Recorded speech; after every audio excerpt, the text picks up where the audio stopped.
Hi, I'm Johnny, and this is Off the Beaten Trail, and today I'm going to be talking to you about my unique hiking precautions that I take. And afterwards, I'm going to be showing you around the Tuxachanie Creek at the Pow Camp recreational area in DeSoto National Forest. I'm not recommending that you do what I do at all. I'm just giving people a little bit of insight on things that I do differently that work for me when I'm hiking, precautions that I take to face any type of particular challenge that I may encounter. Okay, so the first thing that I want to address is something I get a lot of ridicule for. It's something that drives my family and friends crazy. It's something you're probably going to see throughout most of my videos, but it's something that suits me and it's something that I enjoy, so I do it. And that would be my choice of footwear. I hike in flip-flops or sandals just about every single time I go hiking. Obviously, I'm not going to go running through the desert in flip-flops or hiking up some icy mountainous terrain. But as far as hiking around lakes, rivers, or mountainous terrain under 6,000 feet, I'm definitely going to be wearing either sandals or flip-flops. They are definitely my preferred form of footwear when hiking. And I get the craziest looks whenever I'm on top of a mountain or 4 miles down a trail and everybody's hiking in some high-end hiking boots or shoes, and they look over at me and they see me in flip-flops.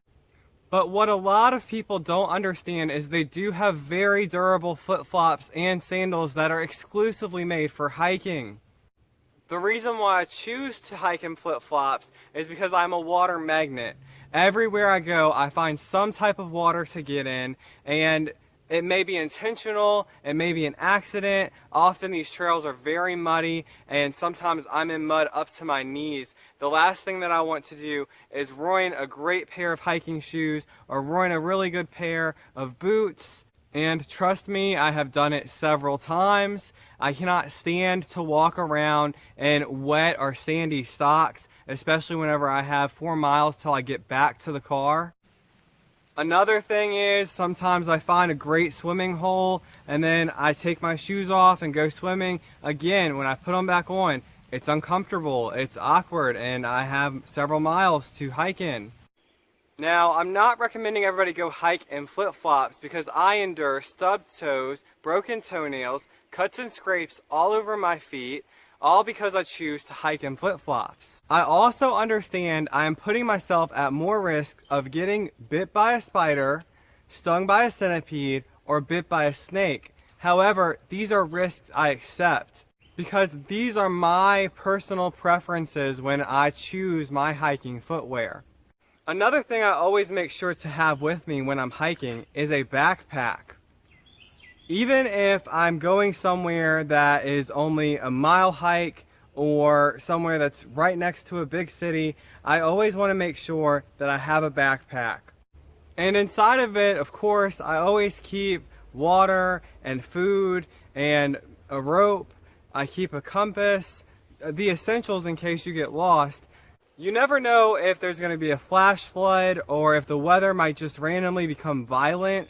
If you might fall off a cliff and break your arm, you always want to be prepared for any type of emergency. And if you get lost or turned around, you can hike for hours and not see anyone when you go out in the woods. You can go down the wrong trail that takes you 14 miles into the wilderness, which is why I think that it's very important to always have a backpack with food and water and some essential items to help you survive in a potentially dangerous situation. I always keep a lot of granola bars or trail mix, some snacks in a bag so that way I can ration it out through my hike. I never want to eat it all. That way if I do wind up getting hurt or injured, I can eat for multiple days and not starve and not go hungry. It's better than not having any food at all. So another thing I always bring with me when I'm hiking, it's this. It's an air horn. I always make sure to have an air horn in case I get hurt, in case I fall down some hill and break my arm and I cannot get up. That way, if I hear somebody nearby that's hiking, I can hit it and make a very loud sound and somebody will know I'm injured. Another reason why I keep an air horn is so that way if there's a bear or a large predator, I can hit it and scare the animal away. I know they don't like loud noises. Now, There are some theories that if you hit the horn, the bear can come after you instead of running away from you. However, there's no proven fact that it won't run away from you either. So I would rather take my chance and blow the horn when the bear comes near than have it come and tear me into a million different pieces. I also always make sure that I carry a lighter. It comes in handy whenever you find yourself on the trail lost and you wind up having to stay the night somewhere. It's always good to have a fire. Now I also carry some body spray on me that serves more than one purpose. One, if you come around other hikers, it's always great to be able to spray some on yourself, especially if you've been camping for more than a week in the woods. It is always nice to smell good when you can, but the other purpose that this serves is something that children really shouldn't watch or imitate. It can be impressionable to see this. Make sure they're not in the room when I go ahead and show you what I'm about to do.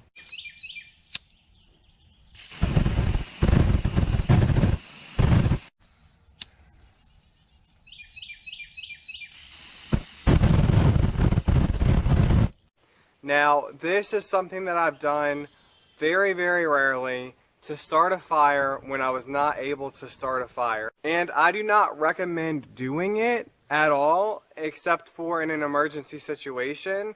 It's very dangerous to create a torch with a lighter and body spray. The flame can travel up the body spray and go into the can and make it explode, which can kill you. So one of the main reasons why I have this on me and why I consider doing this is because I do not want to be attacked by an animal. I have no idea what laws are like in other states. I know in certain areas you have to have a permit to carry a knife. And so if an animal is coming toward me and it is going to attack or kill me, I will have a defense mechanism. And I know animals naturally fear fire, so if they see a large flame that comes out of nowhere, they're most likely going to run away from it. So if they do not run away from it, I will burn them. If I become injured in the process, at least I went down with a fight. But now I'm going to go ahead and show you around the Tuxachanie Creek off of the Pow Camp recreational area in DeSoto National Forest.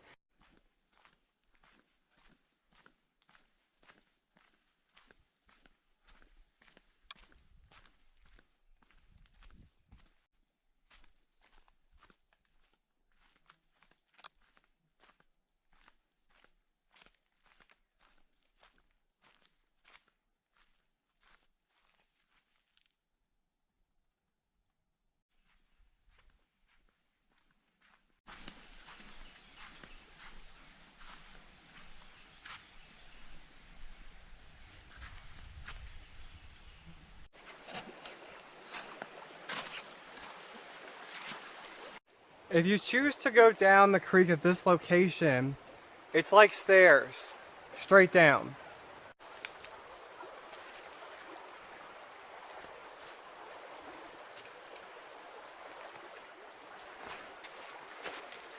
There's not very many handholds to grasp, so it's very easy to miss a step.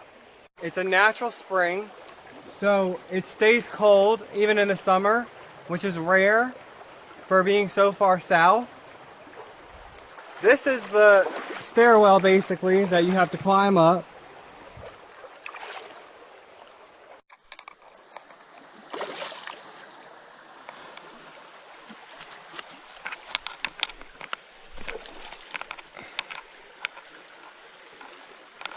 Be aware that the creek bottom is very slippery.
Well, that's all I have time for today. If you enjoyed this video, make sure to like and subscribe. If you hit the notification bell, you'll be notified every time I upload new content.